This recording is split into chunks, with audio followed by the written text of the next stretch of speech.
Acá estás. Colega, ¿se puede visualizar lo que estoy compartiendo? Sí, sí. Sí, ya. Buenas noches, colegas.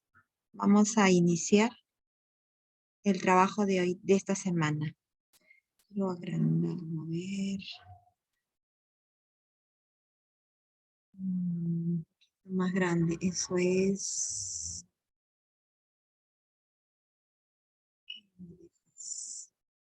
Un ratito. Darle más porcentaje y más volumen. Ahí está. Ahora sí.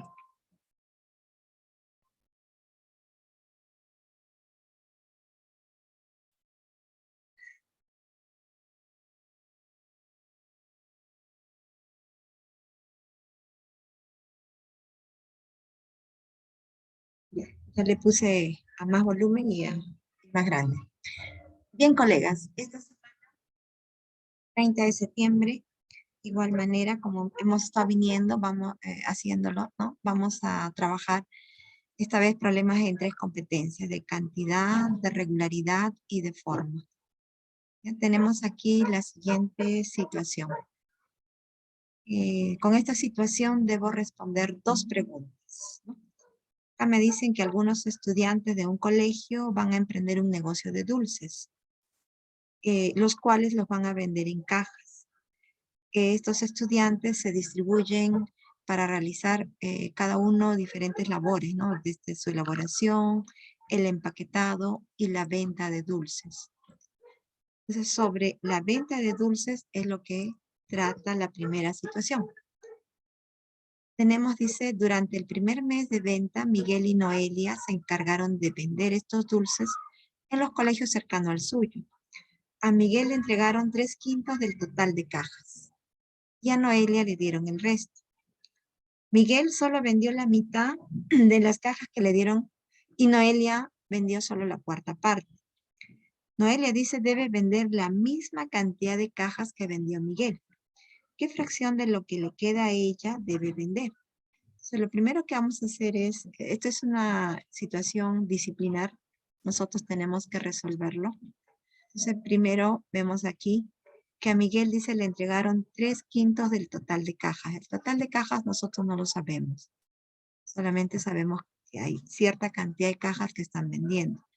Entonces Miguel recibe, dice, 3/5 de ese total de cajas y Noelia recibe el resto. Entonces Noelia recibe 2/5 de ese total. Luego dice que Miguel solo vendió la mitad de la cantidad de cajas que le dieron y Noelia vendió la cuarta parte. Entonces la venta de Miguel, ¿qué va a ser? La venta de Miguel dice que él vendió solo la mitad de las cajas que le dieron. A él le dieron 3/5, ¿no? De cajas. Entonces Miguel estaría vendiendo, lo que habría vendido sería 3/10. Y Noelia dice que vendió solo la cuarta parte. Noelia ha vendido la cuarta parte, pero ella ha recibido 2/5. Ella ha recibido el resto, ¿no? Entonces Noelia ha vendido 2/20. Entonces simplificamos, tendríamos 1/10. 1/10. Entonces acá me dice que Noelia tiene que vender igual que Miguel, ¿no? Dice Noelia debe vender la misma cantidad de cajas que vendió Miguel. Entonces Miguel ha vendido la mitad de cajas. Noelia ha vendido 1/4 de estas cajas, dice, ¿no? Entonces a ella todavía le falta por vender 3/4. Entonces, en el siguiente paso vamos a ver lo que le falta a Noelia para igualar a Miguel. Entonces aquí vamos a ver, pues, tenemos una diferencia, ¿no? Entre lo de Miguel. Miguel ha vendido 3/10 y ella ha vendido 1/10, ¿no? Aquí vemos una diferencia. 3/10 menos 1/10. Entonces, Noelia le está dando 2/10. Simplificando, esto sería 1/5. Entonces, esto es lo que le falta a Noelia para que iguale a Miguel, ¿no? Porque Noelia tiene que igualar las ventas de Miguel. Entonces, eso podríamos nosotros escribir acá. Podríamos escribirle esto azulito. Esto es lo que le falta a Noelia, ¿no? Para igualar a Miguel. Deben vender igual, es lo que nos dice la condición del problema. En las ventas, estar vendiendo lo mismo. Entonces, este es el punto en que nosotros tenemos que ver, analizamos.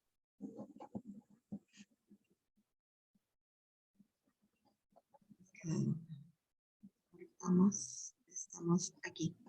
Aquí estamos, ¿no es cierto? Esto es lo que le falta a ella. Aquí estamos, para que iguale a Miguel. Entonces, ahora lo que tenemos que ver es en lo que nos dice el problema. Noelia debe vender la misma cantidad de cajas que vendió Miguel. Entonces, ahora hay que ver la fracción de lo que le queda a ella, ¿no? A lo que ella debe vender.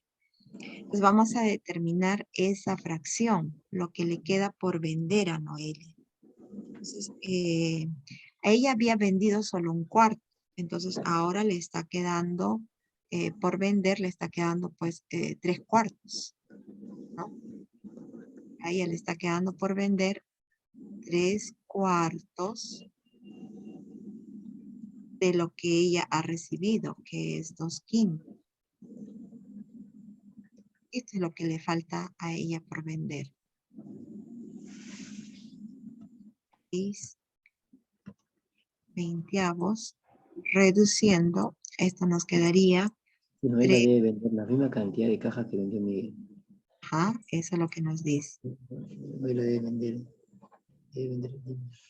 Esto es 3/10 del total, ¿no? Esto es lo que le queda a Noelia por vender. Hasta aquí estamos tratando de encontrar lo que a Noelia le falta. Luego dice, acá nos dice, ¿no? ¿Qué fracción de lo que le queda a ella debe vender? Entonces, Noelia tiene que igualar la venta de Miguel, ¿no? Ya hemos visto lo que le queda a ella. Entonces me dice, ¿qué fracción le queda a ella por vender? Entonces, aquí habíamos visto que le faltaría esta cantidad para que iguale a Miguel. A ella le estaría faltando esta cantidad para que iguale a Miguel. Pero a ella le falta por vender 3/10 de su total. Entonces, aquí nosotros tenemos extremos y medios. Los 3/4, le faltan los 3/4. Ajá, 10 sobre 15, simplificando, ¿no? Esto sería quinta 2, quinta 3. Entonces, esto es lo que Noelia le queda por vender para que pueda decirse que está cumpliendo la condición de que tiene que vender la misma cantidad de cajas que vendió Miguel. Esto sería nuestra alternativa, sería la opción A. Noelia lo que tiene que hacer es igualar a las ventas de Miguel. Y entonces tiene que vender 2/3 de lo que queda por vender. Esta sería nuestra conclusión en esta situación. Este es un problema que tenía, ¿no? Que tenía 2 preguntas. Ahora me dicen acá que estos dulces de chocolate que están vendiendo, ¿no? Tienen la forma esférica. Y dice, cada uno mide 4 centímetros de diámetro. Y los van a colocar en cajas cuyas medidas son, ¿no? Tenemos las medidas de la caja. Se desea saber qué cantidad de dulces como máximo, ¿no?, caben en cada caja. Para ello, uno de los estudiantes realiza estos cálculos, ¿no? Encuentra el volumen de la caja, que está muy bien. Encuentra el volumen de cada dulce, ¿no?, que también lo está haciendo bien. Pero luego él divide, mira, acá él lo divide. Entonces, esto no es, vamos a ver, ¿no? Ahí lo vamos a dejar. ¿Qué más dice? En el problema dice, luego afirma, cada caja podrá contener como máximo, dice, 12 dulces de chocolate. Y entonces, a partir de lo que ha hecho el estudiante, nosotros tenemos que buscar el error en el que está incurriendo el estudiante, ¿no? Él lo que ha hecho es dividir el volumen de la caja entre el volumen de cada dulce. Y él ha considerado, pues, ese procedimiento, lo cual no es correcto, ¿no? Nosotros podríamos visualizar esta situación, ¿no? Tenemos la cajita, tenemos sus medidas y tenemos también el dulce, ¿no? El dulce de chocolate que tiene un diámetro de 4 centímetros. Entonces estamos viendo que este chocolate pues va a caber aquí, digamos, ¿no? Se va a ubicar acá. Y acá lo que va a trabajar básicamente va a ser el diámetro, ¿no? Entonces, aquí podemos deducir que en esta cajita solo entra, digamos, cuando yo lo voy a poner aquí, solamente va a entrar, digamos que una capa de chocolates, ¿no? Y va a entrar una capa, no va a haber 2 pisos, 3 pisos, nada. Luego, eso es lo que podemos inferir, ¿no? Podemos deducir que entra un solo nivel, ¿no? Podemos deducir que hay un solo nivel de dulces. También estamos viendo, ¿Dónde están los chocolates exactamente? trabajamos con el diámetro de este dulce, ¿no? Que tiene forma esférica. Nosotros vamos a trabajar con el diámetro. Y entonces este diámetro, que es esta línea que está aquí, tengo que hacerlo que para acá, ¿no? Tiene que entrar acá. Entonces yo podría fácilmente, allá, por acá, tengo,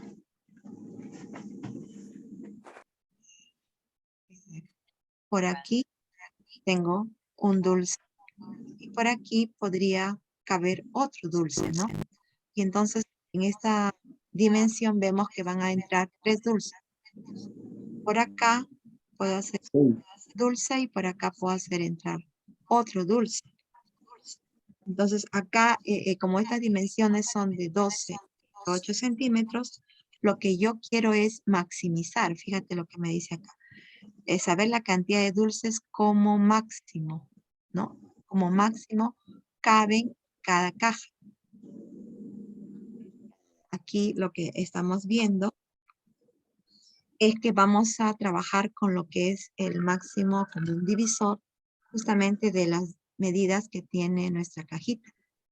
Y con eso ya nosotros ya hemos visto qué respuesta nos va a salir, ¿no? Entonces nosotros encontramos el máximo común divisor de 12 y 8 y esto nos va a salir pues que es 4. Entonces nosotros ahora vamos a ver en esta fila, ¿no? Lo vamos a dividir y vamos a ver que hay 3 filas, lo que hemos hecho de manera intuitiva. Entonces en esta fila hay 3 y en las columnas también vamos a ver que entran 2. Entonces 3 por 2, 6 chocolates son los que están entrando en nuestra cajita. Luego, ahora vamos a ver qué es lo que podemos nosotros, a partir de lo que hemos desarrollado esta situación, ¿no? Cómo podemos ayudarle al estudiante para que él se pueda dar cuenta, ¿no? ¿Qué es lo que ha hecho en realidad el estudiante, ¿no? Él lo que ha hecho es dividir el volumen de la caja entre el volumen de cada dulce. Estamos viendo de que ese no es pues el procedimiento correcto. No, no Ahora es correcto porque tenemos, no son... claro, te va a salir más chocolates. ajá, Sí, entonces nosotros tenemos que tratar de ayudarle a encontrar pues ese error, ¿no? Y entonces allí, ¿qué es lo que ha hecho? Él ha considerado que la caja de dulces de cada caja se determina al dividir el volumen. Ese ha sido su error, ¿no? Ahí está. Él ha dividido el volumen de la caja entre... Y entonces esa sería nuestra opción. Hasta aquí está todo claro, ¿no, colegas? Claro. Ya. Vamos a la siguiente pregunta, la número 3. En la número 3 dice, en una tienda, 3 estudiantes observaron esta oferta, ¿no? Rebaja, dice, del 50% más el 20% adicional. Y el precio base es de 200, ¿no? El precio del artículo está sobre 200. Tras leer esta oferta, los estudiantes tuvieron el siguiente diálogo, ¿no? Tenemos a Andrés, tenemos a Berta y tenemos a Carmela.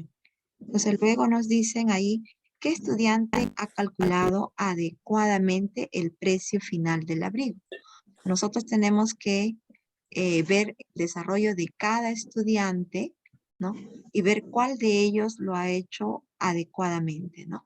Cuál de ellos ha llegado adecuadamente a este desarrollo. Entonces, vamos a analizar lo que ha hecho Andrés. Andrés, ¿qué dice? Él dice que va a aplicar el 50% de 200, que es 100. Y el 20% de ese nuevo resultado es 20.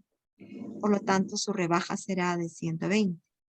Y él, por el abrigo, debe pagar 80 soles. Entonces, él está entendiendo, pues, el procedimiento, ¿no? Empieza acá con su cantidad, que es 200, ¿no? Le va a aplicar, dice ahí, un descuento del 50%, ¿no? Le hace un descuento del 50%. Solamente él va a pagar 100 soles. Luego a esta cantidad le aplica nuevamente el descuento del 20%, ¿no? Del 20%, y entonces le corresponderá pagar, dice, es 80 soles. Entonces yo, si a mí me están descontando el 20%, entonces voy a pagar el 80%. El 80% del artículo. Y el 80% de 100 es 80. Esto es lo que ha hecho Andrés. Ahora es nuestra mejor opción. En cambio, vamos a ver, él entiende correctamente el precio base, ¿no? Que empieza con 200, pero al aplicarle el descuento, este precio cambia. Y entonces es en este cambio que él tiene que aplicar el nuevo descuento. Ahí lo tiene bien claro Andrés. ¿Qué pasa con Berta? Berta dice, creo que no es así. Ella parece que se acuerda de esta fórmula, o bueno, se acuerda algo de la fórmula, y ella lo que hace es suma, ¿no? Ella lo que hace dice, no, no creo que es así, dice, ella dice, hay que sumar 50 más 20, y eso es 70. Y ella dice, hay que sacar el 70% de 200. Entonces, aquí vemos que ella está haciendo un error, porque ella no ha interiorizado bien quizás el trabajo con descuentos únicos, ¿no? Aquí este del descuento único no lo ha interiorizado bien, no lo ha manejado bien, solo se ha quedado con la primera parte.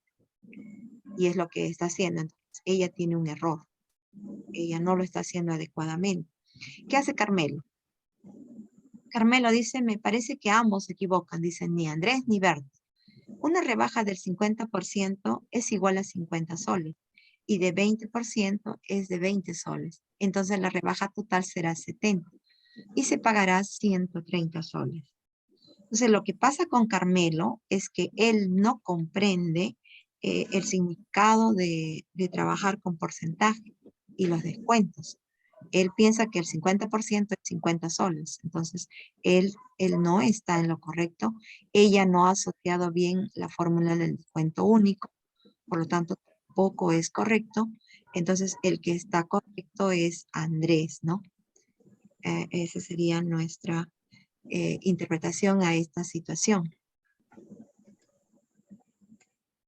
Luego tenemos el siguiente problema.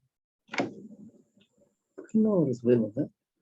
Acá dice, durante la temporada de liquidación, una tienda deportiva ofrece descuentos en sus diversos artículos. Otra vez estamos frente a problemas sobre descuentos, ¿no? Elmer desea comprar un par de zapatillas y una camiseta. El precio de venta del par de zapatillas es 156 y el de la camiseta. Ambos artículos le van a dar con un 50% de descuento. ¿Cuál de las siguientes alternativas expresa un procedimiento correcto para saber el monto que descontará por la compra de ambos artículos? Entonces, nosotros tenemos que ver en esta tienda, ¿no? Ver lo que Elmer está haciendo. Pues va a comprar sus zapatillas y hay descuentos. Entonces, queremos saber el procedimiento correcto. Nos dice, calcular la suma de los precios de venta de ambos artículos, luego calcular el 30% de la suma. El otro caso dice calcular el 15% de la suma de los precios de venta de ambos artículos, luego calcular la diferencia considerando este resultado y la suma de dichos precios. Calcular el 85% del precio de venta de cada artículo y hallar la suma de estos valores. Luego calcular la diferencia considerando este resultado y la suma de los precios de venta. Entonces, para poder nosotros tener certeza cuál de ellos es el correcto, tendríamos que hacer lo que está diciendo cada alternativa, ¿no? Por ejemplo, acá dice calcular la suma de los precios de venta de ambos artículos. Pero aquí esto de calcular la suma no estaría en lo correcto, porque yo no puedo realizar una suma y luego aplicar y sumar porcentajes, porque son cosas diferentes, ¿no? Los valores de cada objeto, vemos las zapatillas de 156 y de la camiseta es 84. O sea, aquí lo que está haciendo es, dice, voy a sumar todo. Y luego voy a sumar también los porcentajes y le voy a aplicar. Entonces yo no puedo hacer, ¿no? Los valores allí que están hablándome son diferentes. Entonces esto no tendría, digamos, un sentido. Luego me dice calcular el 15% de la suma de precios de ambos artículos. Se quiere que sume lo que cuesta la zapatilla y lo que cuesta la camiseta. Y al sumarlo quiere que esto sea un único objeto, ¿no? Es lo que está diciéndome. Voy a sumarlo y al sumarlo tengo un único objeto. Y a ese objeto quiere que le encuentre el 15%. Entonces, esto tampoco es posible porque nosotros estamos considerando dos artículos diferentes y lo estamos volviendo uno solo, ¿no? Como si fuera uno solo le voy a considerar esa compra. Y eso pues no es carece de sentido, ¿no? No es real. Entonces ya vamos delimitando acá, estamos delimitando. Y acá me dice calcular el 85% del precio de venta de cada artículo, ¿no? Y hallar la suma de estos valores. Entonces, vamos a ver si las zapatillas me cuestan 156 soles. Aquí, 156 soles. El descuento que le están haciendo es de 15% de descuento. Entonces, aquí voy a tener yo un descuento del 15%. Yo voy a encontrar este resultado, ¿no? Y ya sé lo que me van a descontar por las zapatillas. De la misma manera va a ocurrir con las zapatillas, perdón, con las camisetas. También dice que ahí le aplican un descuento del 15%. Entonces, aquí nosotros tendríamos que ver, si a mí me están descontando el 15%, entonces yo voy a pagar el 85% del valor de esas zapatillas. Eso es lo que me tocaría pagar. Entonces, yo tendría que calcular este 85%, ¿no? De 156. Entonces, aquí es bueno que cuando nosotros trabajemos, usemos las equivalencias. El estudiante fácilmente puede darse cuenta del descuento. Es bueno hacerle ver a él qué es lo que le falta, ¿no? Si él está descontando el 15%, quiere decir que el resto lo va a pagar. Entonces, que él entienda esa relación. Y no solamente que lo entienda, también debería de llevarlo o escribirlo en su forma decimal para que pueda hacer su cálculo directamente. Entonces, esto, digamos, ya es agregado, ¿no? ¿Qué es lo que voy a desarrollar acá? Tengo que multiplicar el precio que me han dado de las zapatillas y lo que me toca pagar, pues ya me hicieron el descuento, me tocaría pagar 0,85 este producto, ¿no? Y este producto es 132,60. Entonces, aquí voy a tener 132,60. Es lo que estamos encontrando acá. De la misma manera en las camisetas, ¿no? La camiseta, su precio base es de 84. Cuando le aplico el 15% de descuento, quiere decir que yo voy a pagar el 85% de ese artículo. Entonces yo tendría que encontrar ese, digamos, este resultado, pues, ¿no? De las camisetas que están a 84, le vamos a aplicar ese 85. Y eso es lo que va a pagar por su camiseta. Entonces, eso me va a salir a mí 71,40. Acá dice, ya calcula el 85% del precio de venta. Ya lo hemos hecho. Luego dice, haya la suma de estos valores. Ya quiere que sume estos valores. Y luego dice, calcula la diferencia considerando el resultado y la suma de los precios de venta. Entonces, lo que yo voy a tener aquí es que vamos a tener el precio de venta,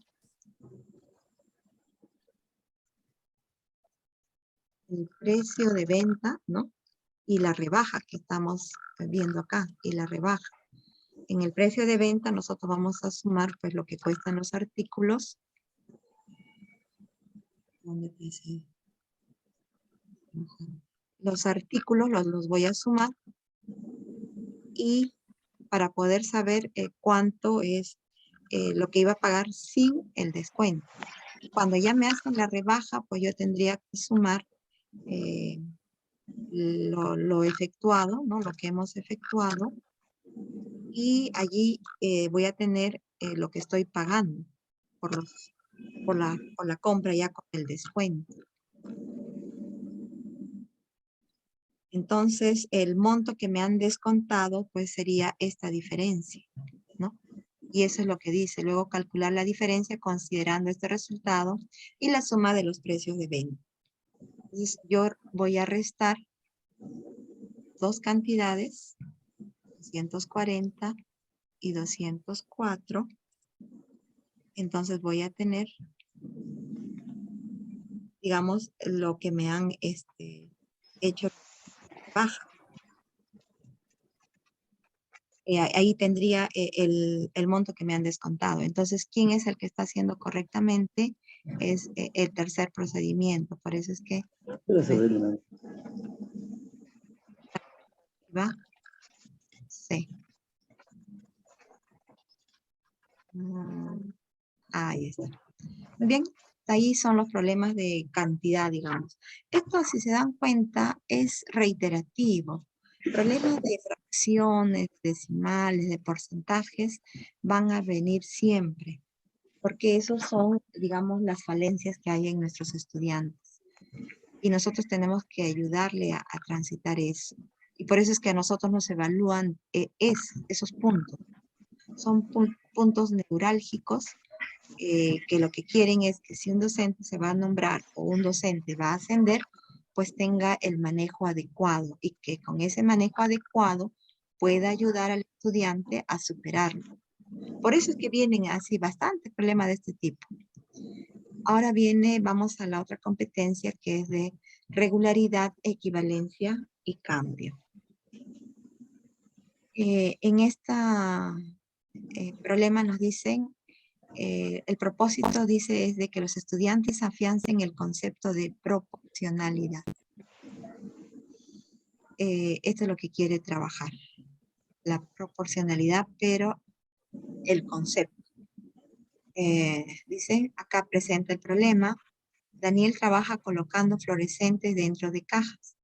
El primer día recibe cierta cantidad de fluorescentes y de cajas. Empaqueta en promedio 12 fluorescentes en 1 hora y se demora 6 horas en realizar todo el trabajo. Otro día empaquetó la misma cantidad de fluorescentes que el día anterior y se demoró 4 horas. ¿Cuántos fluorescentes en promedio empaquetó en 1 hora en el segundo día? Luego de asegurar la comprensión del problema, la docente brinda un tiempo para que los estudiantes busquen estrategias de resolución. Posteriormente, un estudiante responde. Como en el segundo día se demora menos tiempo en hacer todo el trabajo, también empaquetará menos fluorescentes por hora. Por lo tanto, empaqueta 8 fluorescentes cada hora en promedio. ¿Cuál de las siguientes acciones pedagógicas es pertinente para brindar retroalimentación al estudiante con la finalidad de que reflexione? ¿No? Este es otro problema, digamos, así como el significado de las fracciones y el trabajo con porcentajes. En esta competencia es el trabajo con la proporcionalidad, ¿no? Que puedan reconocer si es una proporcionalidad directa, inversa, y que puedan trabajarlo. Entonces, por eso es que viene reiterativamente en cada examen, viene al menos una pregunta de este tipo. Entonces, tendríamos que tener bien claro el concepto de lo que es proporcionalidad inversa.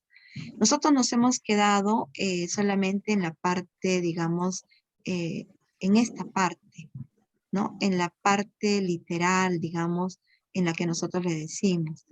Pero en la definición es lo que nosotros tenemos que hacer, que ellos interioricen. Esta es la definición que me interesa que los estudiantes manejen, ¿no? Son directamente proporcionales, dice, si el producto entre ellas es constante. O sea, ellos tienen que buscar esta constante de proporcionalidad. Y acá es donde nosotros tenemos que incidir. Luego vemos que su gráfica, pues, es de esta manera, ¿no? Pero no quedarnos aquí nada más. O sea, ahí está, digamos, el error que hay en los estudiantes. Luego vemos aquí las tres situaciones, ¿no? Dice, 1, solicitar que identifique las magnitudes que se presentan en las situaciones. La magnitud es todo aquello susceptible de ser medido. Y que reconozca qué cantidad permanece constante. Luego preguntar qué día empaquetó más rápido los fluorescentes.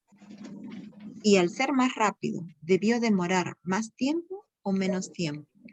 ¿Qué relación se debe establecer entre la rapidez y el tiempo?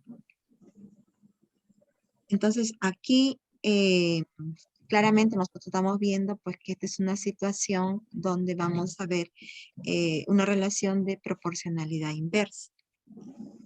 Y lo que se mantiene con, digamos, es la cantidad de fluorescentes, pero lo que va cambiando es la velocidad, ¿no? Es diferente. Es más rápido en el segundo día.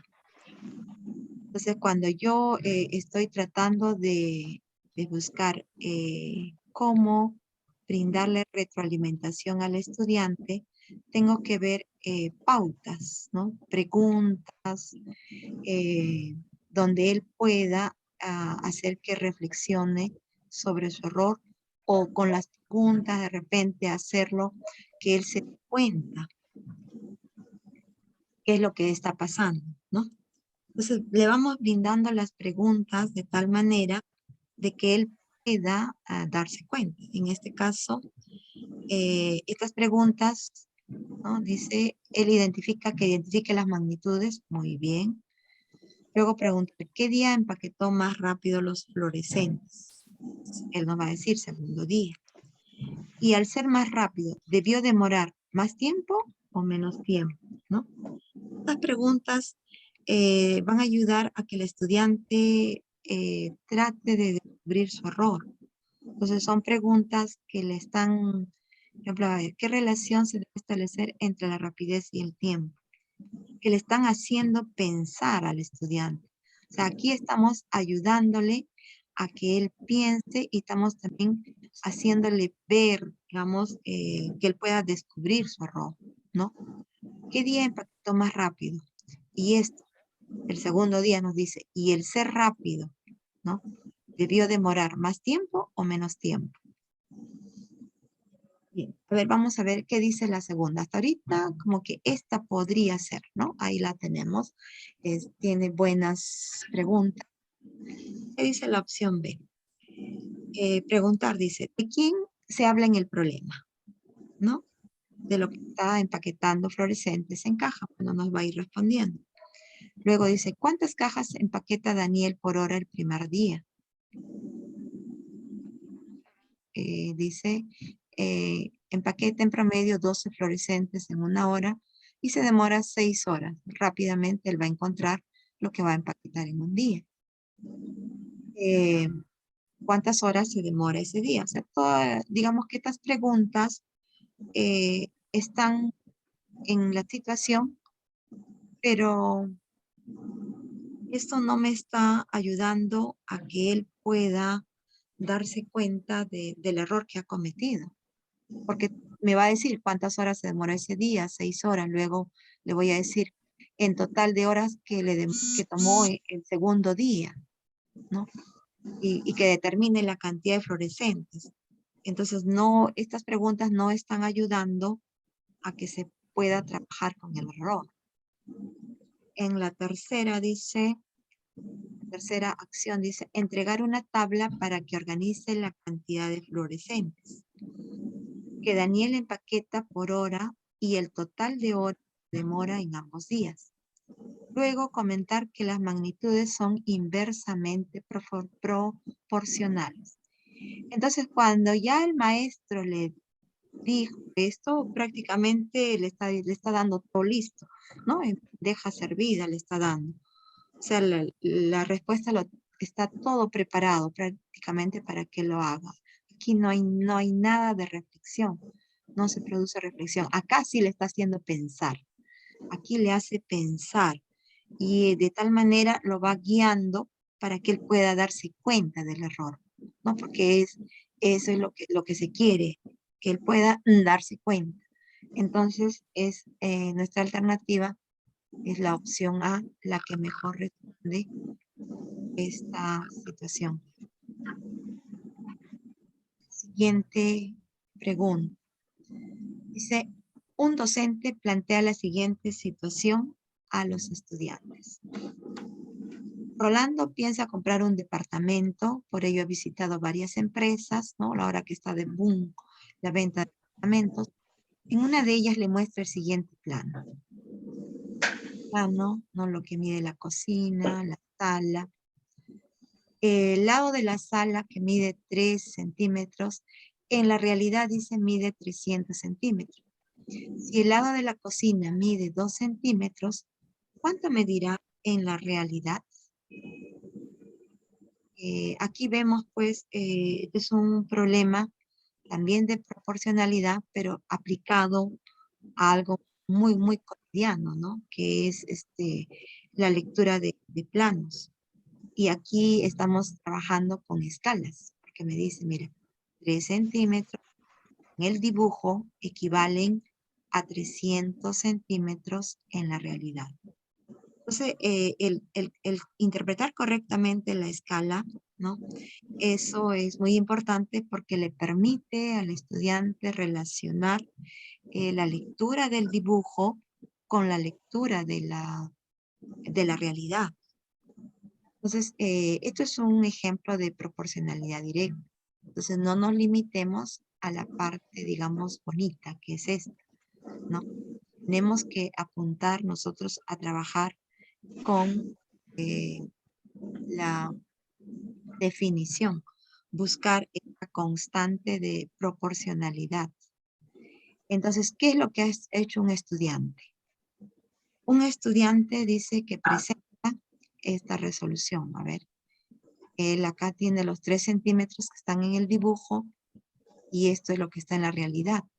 Entonces, él lo que ha hecho es le ha sumado acá hasta 2 centímetros que mide la cocina, ¿no? ¿Cuánto mide en la realidad? Dice que debe medir esto, ¿no? Entonces, él dice, si la medida real del lado de la sala es de 300, entonces se ha aumentado, dice él, por eso es que le suma. Acá por eso es que le suma a la medida en el plano. Por lo tanto, para encontrar la medida real del lado de la cocina, también hay que aumentarle esa misma cantidad. Es decir, la medida real del lado de la cocina será de 299 centímetros, ¿no? ¿Cuál es de las siguientes alternativas expresa el principal error en la resolución del estudiante? ¿No? Entonces, aquí, cuando estamos hablando de esta proporcionalidad, estamos hablando de un cociente, de una división. Entonces, no tendría sentido, pues, hacer esta suma. Él no está encontrando bien, digamos, ¿no? Por eso es que hay un error. ¿Y cuál de ellas expresa el principal error? Puede haber más de un error, pero ¿cuál de ellos es el principal? Por eso es que nos salta aquí la palabra, ¿no? Dice, utiliza una cantidad de medida de longitud incorrecta en su respuesta como centímetros. Debió usar metros. Esto no, porque está trabajando él con centímetros. O sea, esto no, ¿no? Establece una relación aditiva en vez de establecer una multiplicativa que considere un factor constante. Él lo que ha hecho es buscar esta relación aditiva. Y lo que debió haber hecho él es buscar esta relación multiplicativa. Él debió buscar esta relación multiplicativa. Entonces, el principal error del estudiante, pues está aquí en hacer esto, creer que esto se encuentra con una suma. Eso es el principal error, ¿no? Entonces, esta está buena. Vamos a ver la siguiente. Emplea, dice, una estrategia diferente a la regla de 3 simple que le permite resolver el problema que involucra proporcionalidad. Acá no tiene nada que ver esto, ¿no? Entonces, aquí nos quedamos con la opción B, es la mejor respuesta. Entonces, nosotros tenemos que ir trabajando estas situaciones que son, digamos, reales, que ellos ven, pues, que hay un boom, ¿no? En lo que es la venta de apartamentos. Traer a colación eso, y este es un problema, digamos, muy cotidiano, ¿no? Cotidiano, que ellos lo pueden ver. Y el uso de la escala, que ellos puedan interpretar, pues, lo que está en el dibujo, en el papel, ¿no? Con lo que está en la realidad. Eso es muy, muy importante. Sigamos. Aquí tenemos la opción B. Siguiente. Acá nos dice Lili, ¿no? Plantea esta tarea. ¿Qué es lo que hace Lili? Ella trabaja en un consultorio veterinario y debe suministrar un medicamento a un perro cuya masa es de 24 kilos. Si la dosis recomendada de este medicamento para un perro de 10 kilos es de 25 mililitros, ¿cuál será la dosis que Lili deberá suministrar al perro de 24 kilos. Entonces, ¿qué es lo que quiere con esta situación la docente? Quiere que lo resuelva, ¿no? Dice, ¿cuál es el principal propósito de aprendizaje al plantear esta tarea? ¿No? Entonces, ¿qué es lo que va a hacer acá? A ver, acá tenemos las tres opciones. Que establezca relaciones de proporcionalidad entre las dos magnitudes, que proponga la definición del concepto de proporcionalidad, considerando las magnitudes involucradas, que justifique sus procedimientos de solución al resolver problemas de proporcionalidad que involucren magnitudes. Entonces, ¿qué es lo que vemos aquí? Ella está proponiendo esta tarea a los estudiantes, ¿no? Y vemos que voy a establecer, pues, una relación de proporcionalidad, ¿no? Entre lo que es el peso del animal, ¿no? Y la cantidad de medicamento que le voy a dar. Entonces, este es un problema que se vincula mucho a la medicina, ¿no? No solamente con los animales, también nosotros entramos en este ejemplo. Nosotros, porque el medicamento esté rico, no vamos a tomar cuchara tras cuchara. El doctor nos prescribe una cantidad y esa cantidad lo hace pues considera nuestra edad, considera pues también nuestro peso, ¿no? Y otras características que podamos tener. Y es lo mismo que está haciendo acá Lili. Ella para un perro que tiene una masa de 24 kilos, quiere descubrir pues cuánto le corresponderá, ¿no? Sabiendo que un perro de kilogramos es de 25 mililitros. Entonces la medicina va a ser diferente por el peso que tiene el animal, ¿no? Entonces, ¿qué es lo que quiere ver? Yo estoy estableciendo relaciones de proporcionalidad. Tengo dos magnitudes y estoy viendo que hay una relación de proporcionalidad. Bien. También dice que proponga la definición del concepto de proporcionalidad. Aquí no hay nada de definición. O sea, esto sí no hay, ¿no? No estamos viendo nada de definir lo que es proporcionalidad en este problema. Y en la se dice que justifiquen procedimiento, solución al resolver problemas. ¿Y esta es la parte de arriba?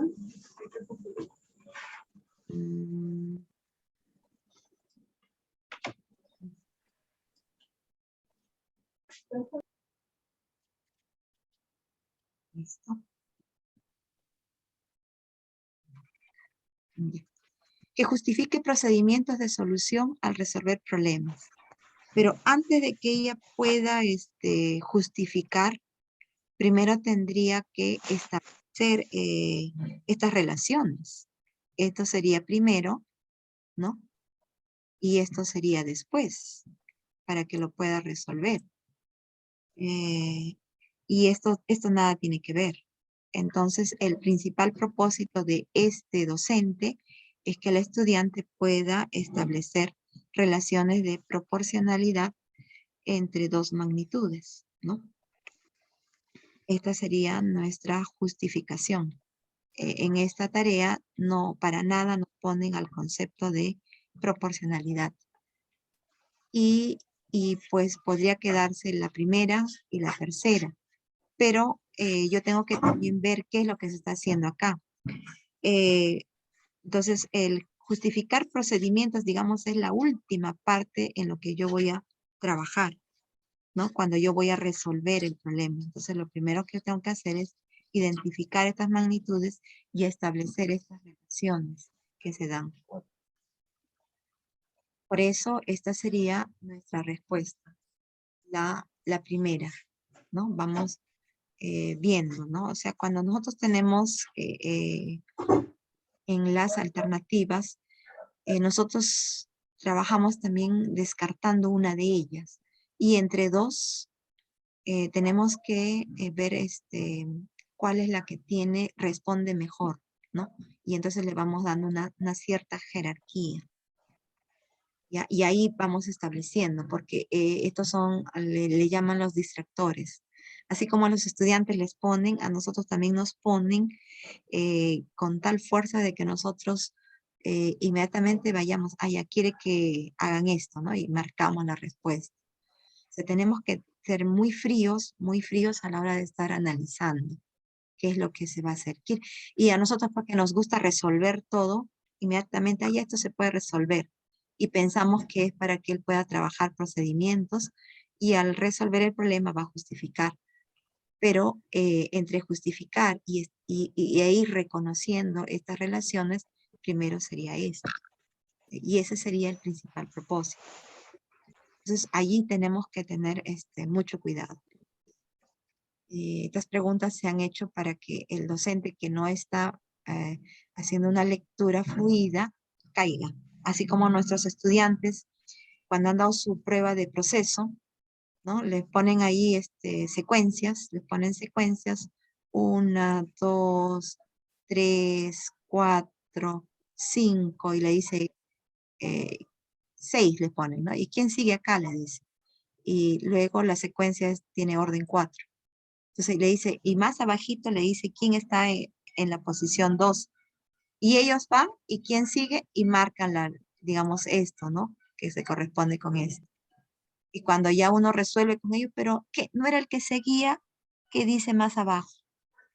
Entonces, eso es lo mismo que pasa con nosotros. Son distractores que nos hacen, que lo hacen para hacernos caer, digamos, ¿no?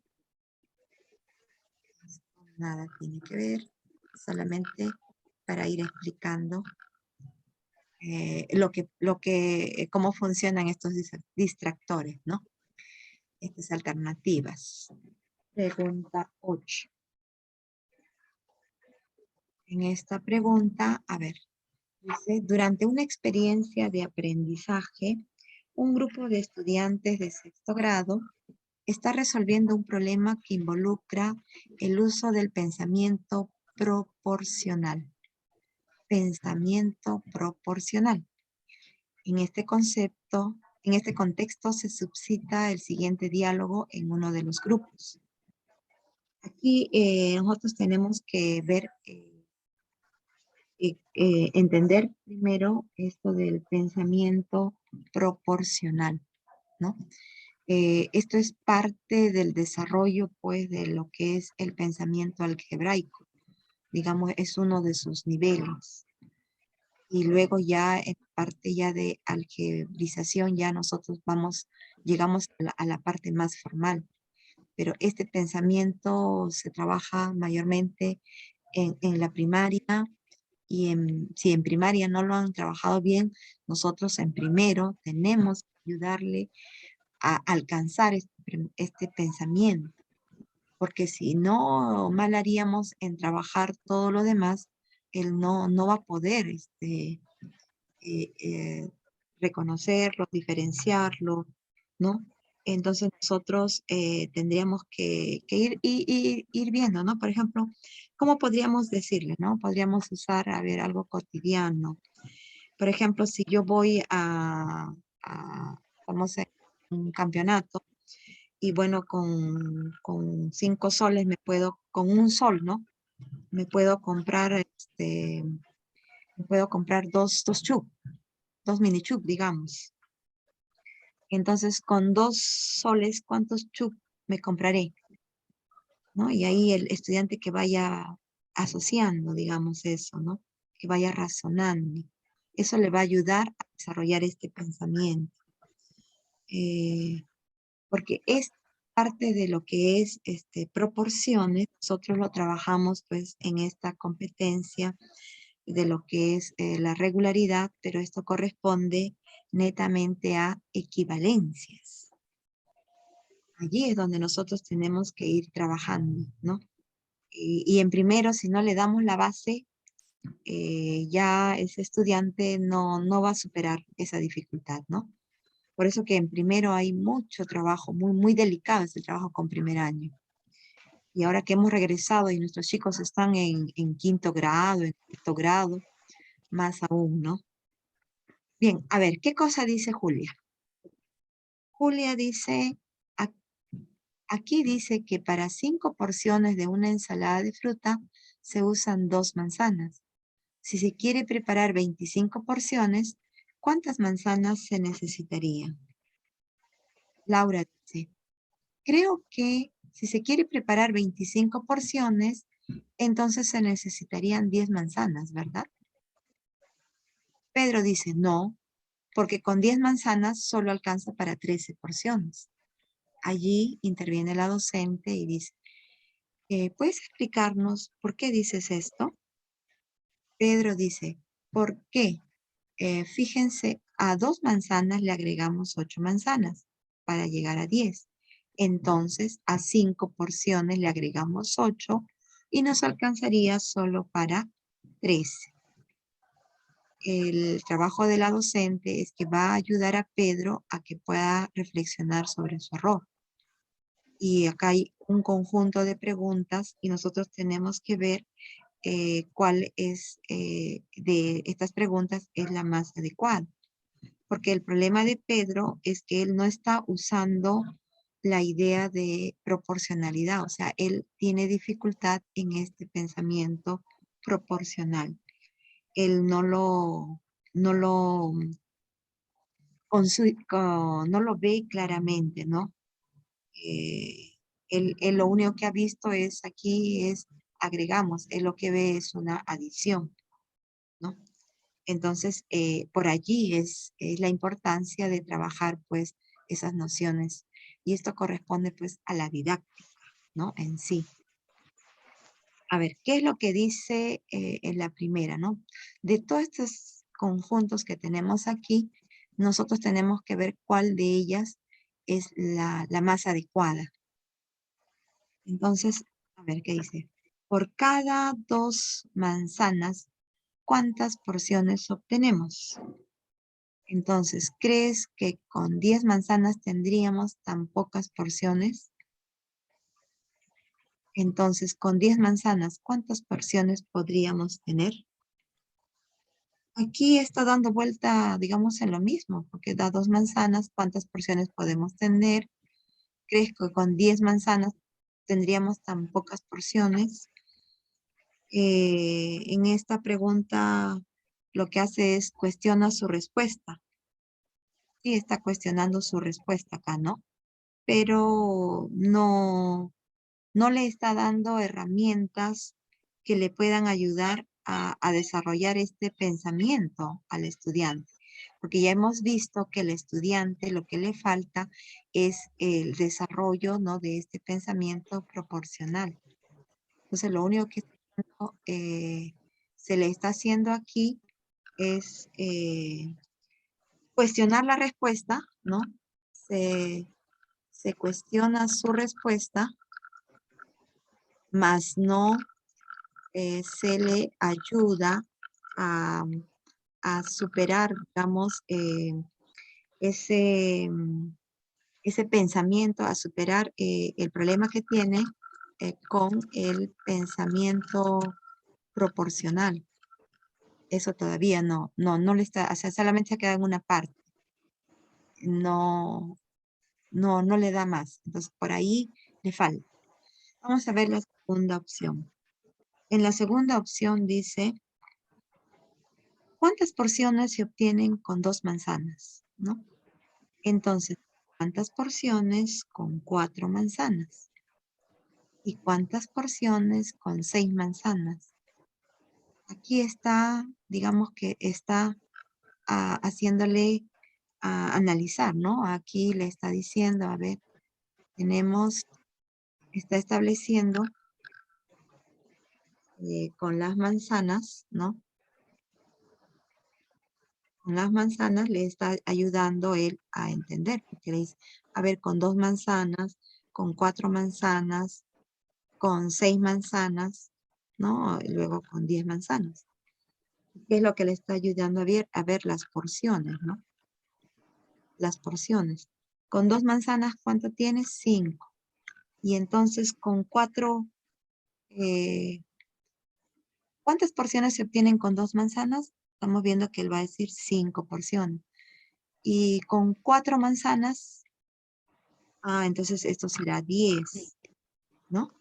Y con 6, es lo que le está ayudando es un poquito a que él vaya, digamos, dándose cuenta, ¿no? Le está tratando de que por pocos él vaya avanzando, ¿no? Ya, entonces él va a decir, ya, acá será 15. Y le pregunta, ¿y con 10 manzanas, ¿no? ¿Cuántas porciones habrá? Luego, mira, le dice, ¿podrías obtener menos porciones que con 6 manzanas? Como esto es lo que no sabemos, ¿no? Aquí podrías tener menos que con 6 manzanas. Entonces aquí ya nos dimos cuenta de que ya le ha hecho pensar en la respuesta que le ha dado, ¿no? Le está cuestionando. Y le está cuestionando y además le está ayudando a que él pueda ir dándose cuenta de estas relaciones. Entonces le va a ese conflicto que tiene Pedro, bueno, le está ayudando a manejarlo, ¿no? Al cuestionarlo acá, entonces la respuesta que él ha dado ya no es válida. Entonces esta podría ser una buena. Vamos a ver qué dice la siguiente. Aquí le ayuda, le está dando, digamos, el camino, ¿no?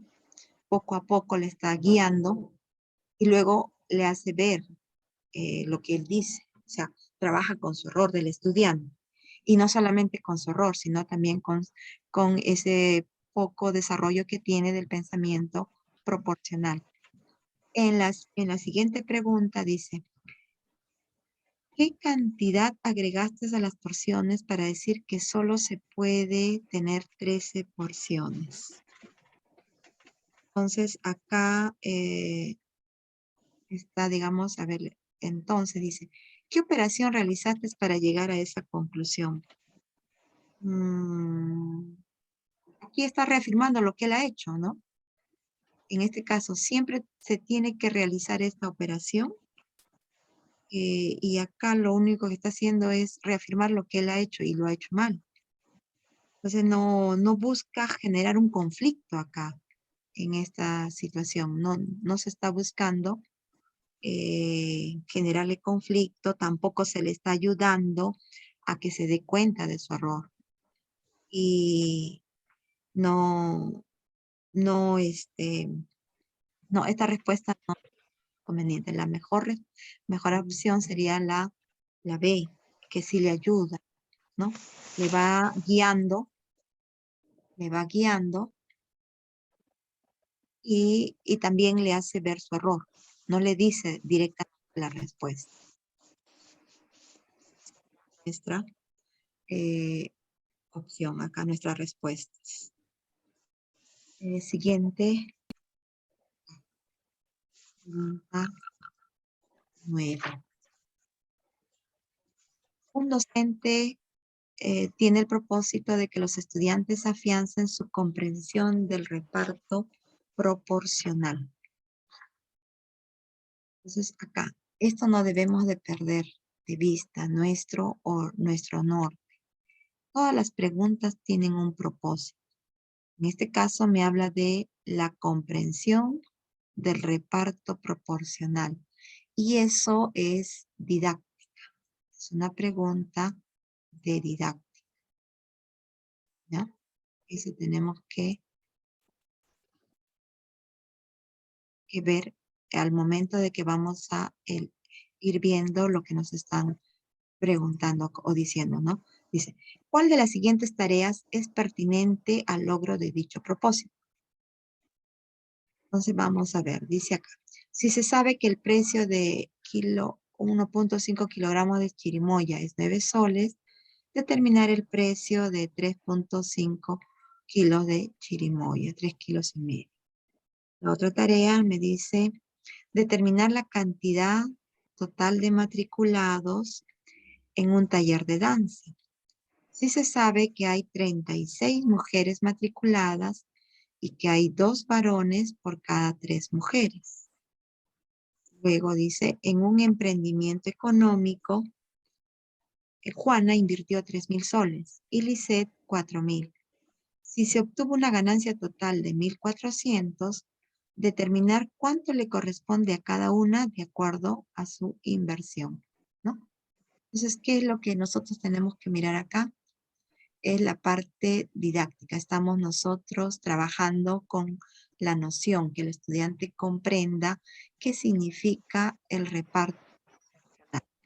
Entonces, vamos a analizar en la primera tarea, ¿qué es lo que está haciendo? Tenemos aquí en esta tarea, dice a 1,5 kilos de chirimoya, ¿no? A 1,5 kilos de chirimoya, nos están diciendo lo que cuesta, ¿no? Dice, esto cuesta 9 soles. Luego, dice el precio, nos piden el precio para 3,5 kilos de chirimoyas, ¿no? ¿Cuánto cuesta? Y entonces estamos viendo acá que lo que está trabajando esta tarea es regla de 3 simple, ¿no? Yo podría rápidamente partir de acá, ¿no? Y bajar a medio kilo y luego ya el precio, digamos, del mínimo que es de medio kilo, ya podría ir a los 3,5 kilos, ¿no? Entonces, esto no... De aquí yo podría hacer lo siguiente. Podría dividir esto para tal vez encontrar, si yo divido esto entre 3, acá también lo divido entre 3, entonces voy a tener que esto es medio kilo, ¿no? O 0,5 kilos, 0,5 kilos, esto me va a costar pues 3 soles, ¿no? Y ya con eso yo puedo trabajar lo que me está pidiendo acá.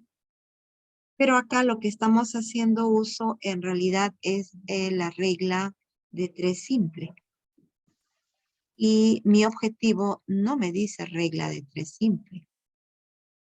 Mi objetivo me dice el reparto proporcional. Entonces, esta regla de 3, esta tarea, más bien está ayudándome a que él pueda trabajar lo que es regla de 3 simple. No, esta tarea no es adecuada. A ver, ¿qué dice la segunda tarea? En la segunda tarea dice determinar la cantidad del total de matriculados en un taller de danza. Sí se sabe que hay 36 matriculados y que hay, me dice, varones y mujeres. Entonces, acá yo tengo que establecer, pues, acá yo tengo los varones y acá tengo las mujeres. Y me dicen que hay 2 varones, ¿no? Hay 2 varones por cada 3 mujeres. Y me dicen que se sabe que hay 36 mujeres. O sea, ya conocemos este dato. Este dato ya lo conocemos. Acá me dicen, hay 36 mujeres. Entonces yo tengo una proporción. Yo aquí ya tengo una proporción. Y yo lo que yo quiero trabajar es parto proporcional. Establecí una proporción, ¿no? Aquí tengo una proporción. Acá tenía una regla de 3 simple, acá tengo una proporción. Entonces tampoco sería apropiado porque mi objetivo es reparto proporcional. La regla de 3 simple es una regla práctica, ¿no? En la que trabajamos pues las proporciones. O sea, el tema va muy, muy ligado. Pero a mí me dicen reparto proporcional. A ver, sigamos analizando. en este emprendimiento, ¿qué es lo que vemos? Vemos a Juana que ha invertido 3.000 soles, ¿no? Vemos Juana, ¿no? Ella ha invertido pues 3.000 soles. Ella ha puesto una cantidad de dinero. Y Lisette también ha puesto otra cantidad de dinero. Lisette ha puesto otra cantidad de dinero que ella ha puesto más incluso. Entonces, si ella ha puesto más, cuando hayan las ganancias, es obvio que a ella le corresponda más, ¿no? Entonces, acá dice cuánto de acuerdo a la inversión. La inversión puede ser pues a favor, puedo tener una ganancia, o puede ser en contra, ¿no? Puedo tener una pérdida también. Eso va a estar en función pues, de este emprendimiento, ¿no? Y acá, ¿qué es lo que estamos observando? Entonces, de esta ganancia que hay acá, ¿no? Tenemos que encontrar lo que le va a corresponder a cada una. Y eso de acuerdo a cómo también han puesto en la inversión, en el capital. Entonces, aquí sí se va a trabajar lo que es este concepto de el reparto proporcional, porque el reparto es, pues, repartir algo en función del peso, de la edad, en este caso es de ganancia, ¿no? De una ganancia. Estamos repartiendo algo, pero esto está yendo en lo que cada una ha invertido. Esto sería, entonces, esta sería nuestra respuesta. Aquí estamos trabajando lo que es el reparto proporcional. Ahora vamos a la parte, a la tercera competencia que se les ha programado, que es resuelve problemas de forma, movimiento y localización. Acá dice, un docente propone algunas tareas para recoger información sobre la comprensión de los estudiantes en relación con el perímetro de figuras bidimensionales. Perímetro. Y vemos aquí la palabrita comprensión, ¿no? Vamos a trabajar las nociones para trabajar lo que es el perímetro en figuras bidimensionales. Dice, las dimensiones de un rectángulo C son 3 centímetros y 7. Si una de sus dimensiones se cuadruplica y la otra se mantiene constante, se forma un rectángulo D. O sea, voy a partir del rectángulo C, voy a cuadriplicar una de las dimensiones, ¿no? Y voy a obtener un rectángulo D.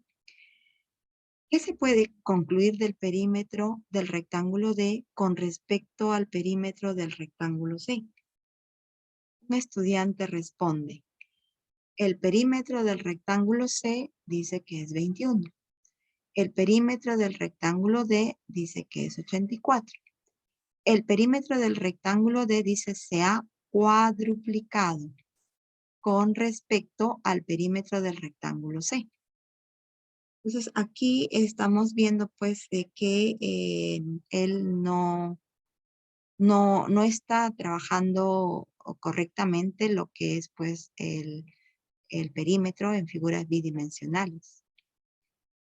Y acá nosotros tenemos que ayudarle a ver cuál de estas, en cuál de estas está incurriendo en error el estudiante. ¿Cuál de estas alternativas, no? ¿Cuál de las siguientes alternativas expresa el error en el que incurre el estudiante? Considera que existe una relación proporcional entre el área y el perímetro. Cree que si el perímetro de una figura aumenta, su área también aumenta. Confundir el procedimiento para calcular el perímetro con el procedimiento para calcular el área. Entonces, ¿qué es lo que está haciendo nuestro estudiante? Cuando nos dice acá, considera que existe una relación proporcional entre área y perímetro. Bueno, acá más que considerar esa relación es que él no tiene claro cómo encontrar el perímetro. Y, a ver, dice, cree que, que si el perímetro de una figura aumenta, ¿no? Su área también aumenta. Este también es un problema clásico en los estudiantes, ¿no? Ellos creen que si el área aumenta, el perímetro también, ¿no? Entonces, este es un error muy común en ellos. Por eso es que estas preguntas son también que siempre suelen venir. En diferentes exámenes van a venir estas preguntas sobre perímetros, sobre áreas, porque en el estudiante tienen esas dificultades. Entonces nosotros aquí tendríamos que ver qué es lo que ha hecho. Vamos a analizar. ¿Cuál de las siguientes alternativas expresa el error que incurre el estudiante? Entonces vamos a darle nuestra mirada como docentes nosotros. El estudiante responde desde acá. Tenemos nosotros lo que el estudiante tiene, ¿no? Dice el estudiante, ¿qué es lo que tiene? Tiene un rectángulo, ¿no? Tiene un rectángulo. Ahí tenemos, este es el rectángulo C. Este es el rectángulo C. Luego tiene algunas dimensiones, ¿no? Me dice, esto es 3 y esto es 7. Entonces nosotros aquí podríamos rápidamente encontrar el perímetro. El perímetro, ¿a qué va a ser igual? A sumar pues las dimensiones de estas longitudes, ¿no? Es como decir 2 veces 7 más 3. Y este perímetro sería 20. Esto es lo que este sería el perímetro para esta figura. Luego en el área tendría que multiplicar sus dimensiones, ¿no? 7 por 3. Y esto sería igual a 21 centímetros cuadrados. Esto sería igual a 21 centímetros cuadrados. Entonces, aquí podemos darnos cuenta qué es lo que ha hecho el estudiante. El perímetro dice que él es 20. No, él dice que es 21. Entonces, él está confundiendo perímetro con área. Porque el perímetro vemos que sale 20. Luego dice que a este perímetro, a este rectángulo, va a cuadriplicar una de sus dimensiones, ¿no? Entonces va a obtener un rectángulo D. Entonces, si él cuadruplica, digamos, el largo, ¿no? Tiene esta figura. Pero él también puede cuadruplicar el ancho, porque no me dice cuál de ellas voy a trabajar. Entonces, el rectángulo D me dice que una de ellas, de sus dimensiones, se va a cuadruplicar. Entonces, yo podría cuadruplicar, digamos, aquí esta medida. Si yo cuadruplico esta medida, ya tendría 28. La otra medida va a permanecer igual. La otra medida no se va a mover. Es una posible forma, ¿no? En el otro caso es que él deje fijo esta medida y cuadruplique aquí, ¿no? Esta medida lo cuadruplique. Y entonces vamos a tener aquí 2. Al encontrar el perímetro en esta figura, ¿no? En esta primera figura, el perímetro, vamos a ver que aquí va a ser pues 62, ¿no? ¿Y qué va a pasar con el área? El área, también voy a multiplicar, ¿no? sus dimensiones 28 por 3 y esto me va a dar 84 centímetros cuadrados, ¿no? Que es lo que está diciendo el estudiante.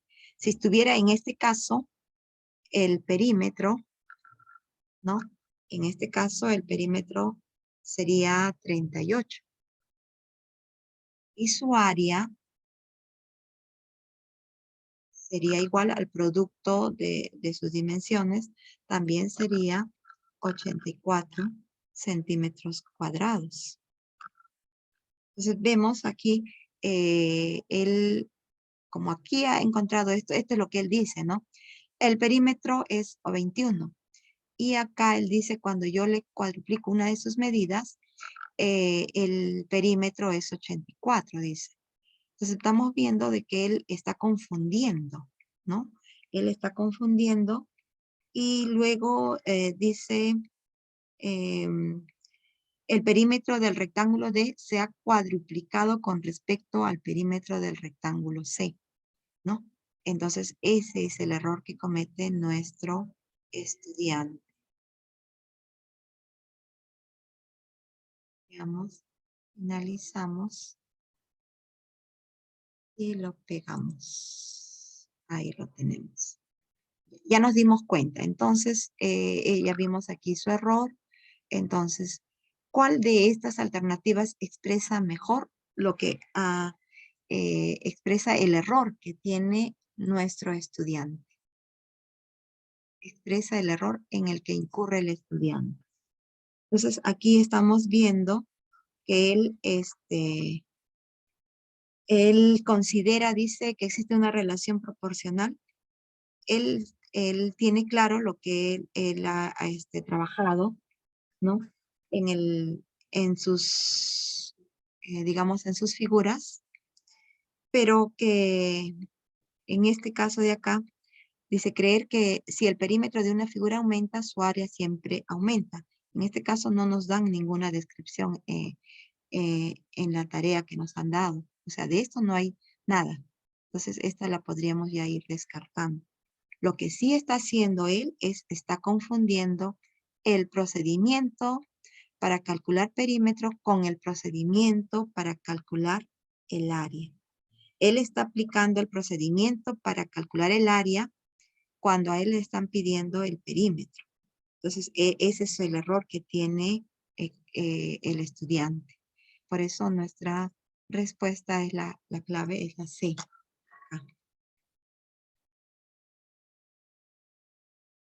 No se ve lo que estoy escribiendo. ¿Ahora sí se ve? Ah, esto.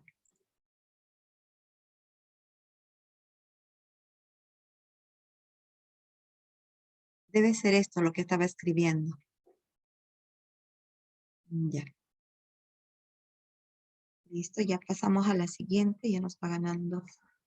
Vamos por la 11. Acá. Con el propósito de promover, dice, la comprensión de líneas notables. Entonces aquí es comprensión de las líneas notables. Este es lo que nosotros queremos trabajar. Líneas notables de un triángulo. Entonces propone a los estudiantes de tercer grado la siguiente tarea. Aquí nosotros tenemos que ver la parte didáctica, ¿no? Lo que vamos a trabajar respecto a las líneas notables, líneas y puntos notables posiblemente. ¿Qué es la tarea?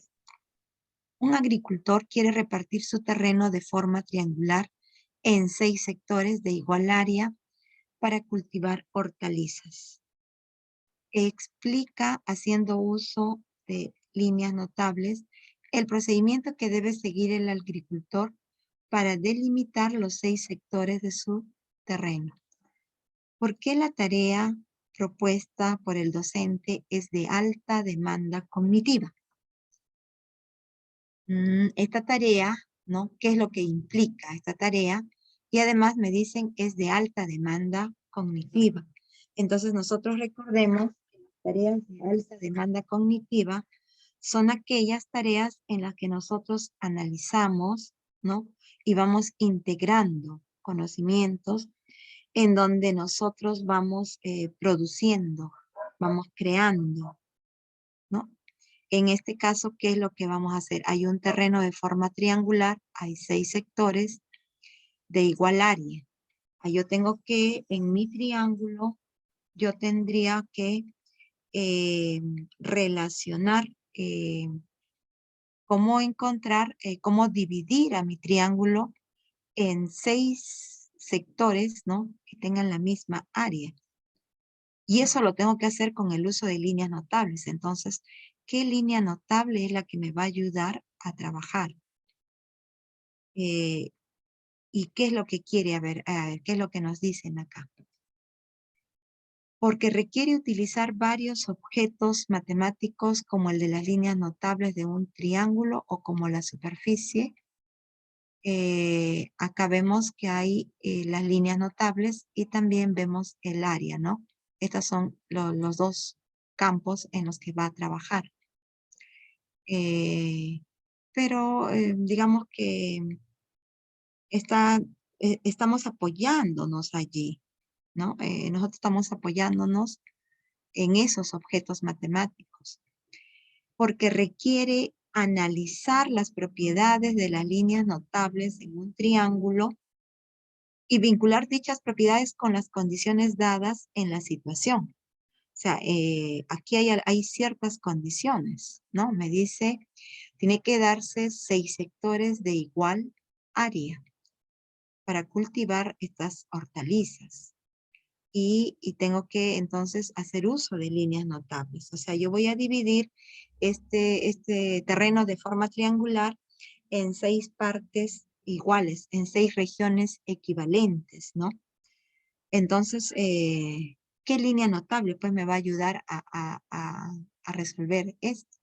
Pero no solamente voy a identificar esa línea de las líneas que tenemos, de las líneas notables que tenemos, sino además tengo que ver las propiedades que van implícitas. Eh, las mediatrices, las bisectrices, las medianas, las alturas. ¿Cuál de ellas es la que me conviene para esta situación? Y luego también ver sus propiedades, ¿no? Cada una de ellas. Entonces, de acuerdo a la condición, me dice que esto tiene que ser de igual área. Entonces, tengo que pensar en cuál de estas líneas, pues, me puede permitir dividir en regiones equivalentes. Esta podría ser, mira, estoy analizando las propiedades, no están claras. Tengo varias propiedades, tengo varias líneas notables, tengo varias propiedades, entonces voy a analizar. Y no solamente voy a analizar y recordar estas propiedades, sino que también las voy a vincular con las condiciones que me está dando el problema. O sea, las tengo que relacionar. Esta está bonita, ¿no? A ver, vamos a ver qué dice la otra opción. Porque requiere relacionar la cantidad de sectores de igual área que se obtendrán al trazar líneas notables de un triángulo con la forma de dichos sectores. Pero acá no me dice, simplemente me dice vas a trazar las líneas notables, pero yo puedo trazar mediatrices y no es lo correcto, o podría trazar alturas y tampoco es lo correcto, ¿no? Entonces acá esta sería mi respuesta, ¿no? La opción B. Porque aquí estamos trabajando, digamos, es de alta demanda porque voy a relacionar las líneas notables, voy a relacionar esto con las propiedades, ¿no? De estas líneas, y esto también lo voy a llevar a las condiciones que me da el problema. Entonces, debo recordar, entonces lo primero que voy a hacer es recordar las líneas notables, ¿no es cierto? Las líneas notables y identificar la que voy a usar, la que se va a usar. Va 1. Luego tiene que ver las propiedades, ¿no? Ver sus propiedades y además es identificar esta línea, ver sus propiedades y además tengo que conectarla, ¿no? Conectarla con la situación que me están planteando, ¿no? Con la situación propuesta. Entonces son varias cositas que estamos viendo. Entonces, ¿qué es lo que él va a buscar? Pues, ¿no? Entonces, la línea que él va a usar, va a usar las medianas, ¿no? Y el punto notable que va a trabajar es, pues, el baricentro. Y la propiedad que va a usar, ¿no? Es la propiedad del baricentro que va a determinar 6 regiones equivalentes, ¿no? Aquí vamos a determinar regiones, bueno, en este caso son 6 regiones equivalentes, ¿no? Por eso es que esta tarea sería de alta demanda cognitiva, equivalentes. Aquí sería la opción B. Siguiente. Aquí tenemos, dice, como parte de una actividad, un docente presenta un cubo hecho en madera y le pide a los estudiantes que se imaginen que 2 planos paralelos cortan al cubo transversalmente. De modo que cada uno de los planos pasa por los puntos medios de 2 aristas consecutivas, tanto que en la base superior como en la base inferior del cubo, tal como se muestra a continuación. Pues aquí tenemos un cubo y dice que aquí ha habido un plano, ¿no? Hay un plano paralelo que lo está cortando, pero lo está cortando en el punto medio de estas aristas, ¿no? Luego nos dice, eh, además dice, el docente le solicita que establezcan qué objetos tridimensionales resultarían después de realizar dichos cortes y cuáles serían sus desarrollos planos. O sea, acá tenemos que ver esto de acá, al hacer el corte, al hacer este corte, qué es lo que se ha formado acá, ¿no? ¿Qué es lo que tenemos acá? ¿Y qué es lo que tenemos? ¿Y qué es lo que también se está formando en esta zona? ¿No? Entonces, esto y esto sí es lo mismo, pero aquí, ¿qué es lo que se está formando? ¿No? Por eso dice, ¿qué objetos tridimensionales están resultando al hacer estos cortes? Es lo que me está diciendo. Y luego dice, además quiere sus desarrollos planos. O sea, que ellos puedan pasar de lo que es tridimensional al espacio bidimensional. Al respecto, un estudiante dice lo siguiente: profesor, yo creo que si realizáramos esos cortes nos van a resultar 3 prismas, 2 iguales de base triangular y un prisma de base hexagonal. ¿No? Aquí vemos prisma triangular, 2 prismas triangular, ¿no? Base triangular y un prisma de base hexagonal. 1, 2, 3, 4, 5, 6. Aquí está. Está reconociendo, tridimensionalmente reconoce los objetos. ¿Ya? Sin embargo, dice, cuando el estudiante muestra el desarrollo plano de estos prismas, utiliza un triángulo equilátero en un caso y un hexágono regular en otro, para los polígonos que representan las bases. ¿Cuál de los siguientes grupos de preguntas es más pertinente para retroalimentar al estudiante, de modo que reflexione sobre el error de considerar polígonos regulares en las bases de los prismas? O sea, él lo puede visualizar. Tridimensionalmente él lo ve. Entonces su dificultad está al momento de pasar a la parte bidimensional, cuando él va a trabajar el desarrollo plano. ¿no? ¿Qué es lo que está haciendo, no? Dice, él ha presentado un triángulo equilátero en un caso y en la otra base ha presentado un hexágono regular.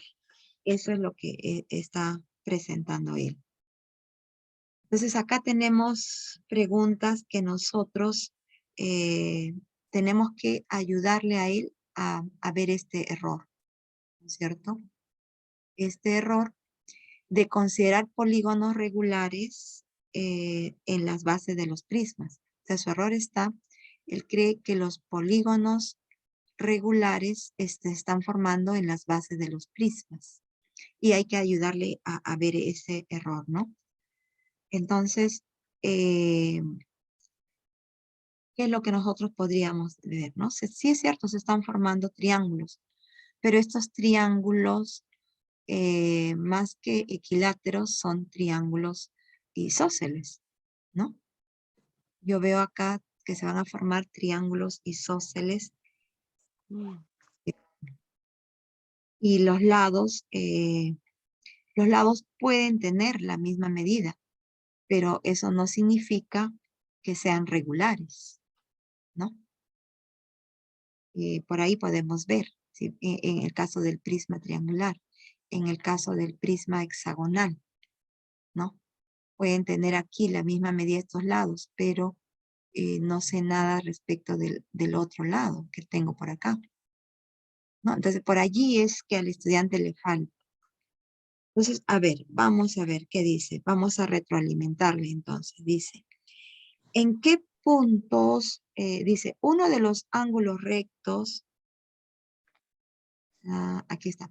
¿En qué puntos los planos paralelos secantes cortan a las aristas del cubo? Ahí, acá nos van a decir, pues ahí nos ha dicho que es el punto medio, ¿no?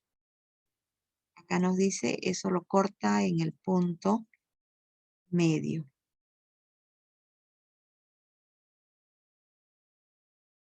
Ya. Luego dice, si el prisma triangular, los lados de sus bases son diferentes, estará bien considerar el triángulo equilátero en su desarrollo plano. Si el prisma hexagonal, dos de los lados de sus bases son diferentes, ¿estará bien considerar el hexágono regular? ¿No? Entonces, aquí, ¿qué es lo que está haciendo? Le estamos haciendo ver las características que tienen. Estamos haciendo ver las características que tienen esto de lo que él ha considerado el triángulo equilátero, ¿no? Y no es un triángulo equilátero lo que está allí. Entonces, ahí le estamos haciendo ver, digamos, eso, ¿no? Podría, digamos que esto le podría ayudar, porque acá ya le vamos indicando también, ¿no? Dos de sus lados son diferentes. Si en el prisma hexagonal dos de los lados de sus bases son diferentes de los demás, estará bien considerar el hexágono regular en ese desarrollo plano, porque tridimensionalmente él lo puede ver. Lo que no lo puede ver es al pasarlo a la parte bidimensional, ¿no? Aquí podríamos de repente ver que podría darse, ¿no? Podríamos decir que ahí podría quedarse ahí. Vamos a ver qué dice la B. Uno de los ángulos rectos de la base del cubo será uno de los ángulos de la base del prisma triangular. De ser así, esos tres lados tendrán la misma medida. Pero nosotros, ¿para qué nosotros acá el problema en sí no está en saber la medida del ángulo? El problema aquí es saber la medida del lado, ¿no? Por eso me dice acá, me habla de la medida, pero la medida de ángulos. Y entonces, aquí el problema no es tanto el ángulo, sino saber la medida del lado, ¿no? Aquí lo que yo quiero es que el estudiante pueda ver bien la medida del lado. Y no es tanto el ángulo, ¿no? no tanto es la medida del ángulo. Entonces, esto no va. No, esto no es para este problema. Entonces, esto no está ahí. Esto ya lo podemos ir descartando. Luego dice, ¿qué polígonos conforman las bases de los prismas? ¿Qué características tienen estos polígonos en los desarrollos planos de los prismas? ¿Qué características tienen estos polígonos, ¿no?, en los desarrollos planos de los prismas? La cantidad de caras laterales depende de la cantidad de lados del polígono de la base. ¿Por qué crees que es así? ¿Los polígonos que conforman las bases resultarán regulares? Aquí estamos haciendo una retroalimentación descriptiva, pero no le estamos dando fuerza al error que tiene el estudiante, ¿no? Entonces nosotros lo que queremos es de que él pueda ir visualizando en la parte bidimensional. Entonces, en esta pregunta, en esta opción, en la C, no estamos orientando pues a que él, este triángulo que está diciéndole acá, ¿no? ¿Qué características tienen? ¿Qué polígonos conforman las bases, no? Le va a decir ya un triángulo equilátero, pero eso no es, ¿no? Entonces por allí no, aquí lo que tenemos que ayudarle al estudiante es la base que tienen estos prismas y es tratar de que él pueda descubrir ese error. Entonces acá solamente le estamos guiando en lo que él ya ha hecho. Entonces, esta sería nuestra respuesta, nuestra mejor opción. Esta la descartamos ya porque nada tiene que ver los ángulos. Estamos trabajando con medidas de lados. 13. Queda poquito. 13 dice, un docente planifica una sesión de aprendizaje cuyo propósito es que los estudiantes clasifiquen los polígonos. Para ello cuenta con una variedad de imágenes de polígonos convexos. El docente busca que los estudiantes realicen una clasificación según su convexidad. Entonces acá lo que se quiere es realizar una clasificación. Realizar una clasificación, pero esta clasificación va a ir de acuerdo a la convexidad, ¿no? Ah, y hay que ir a dónde, a lo mismo esto. ¿O?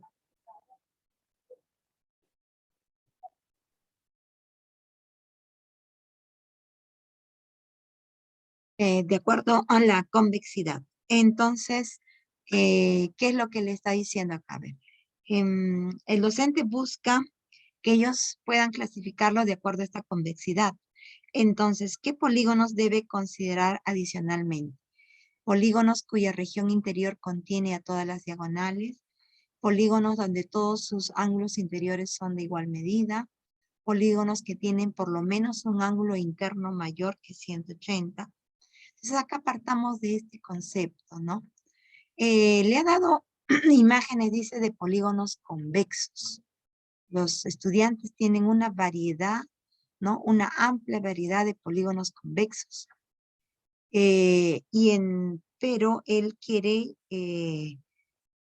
que hagan esa clasificación de acuerdo a la convexidad. Entonces, acá nosotros, de acuerdo a la convexidad, vamos a tener que hay polígonos convexos y hay polígonos no convexos. Entonces, vamos a recordar aquí, para que sea un polígono convexo, al tomar las diagonales y unirlas, estas deben quedar dentro de la región. Bueno, aquí mi pulso no está tan bien. Estas diagonales están quedando adentro. Pero si nosotros, por ejemplo, acá tenemos, trazamos una línea y podemos darnos cuenta de que esta línea no está quedando, ¿no?, dentro de la región. Mire, aquí ha quedado afuera. Entonces, este es un polígono no convexo. Yo, al trazar las diagonales, estas diagonales, todas las diagonales deben de quedar dentro de la figura. Yo acá trazo mi diagonal, trazo mi diagonal, trazo mi diagonal y todo está dentro, ¿no? Sin embargo, acá yo voy a unir, por ejemplo, este vértice con el otro vértice y veo pues que está fuera de este vértice con este otro vértice, está fuera, ¿no? Entonces, para hacer polígonos convexos, dice estas diagonales deben quedar al interior, ¿no?, dentro de la figura. Y los no convexos es lo que está fuera. Entonces, como ella le ha dado imágenes de polígonos convexos, lo que ella tiene que hacer es darle imágenes de polígonos no convexos. Además, un polígono no convexo es aquel que tiene un ángulo mayor a 180. ¿Sí?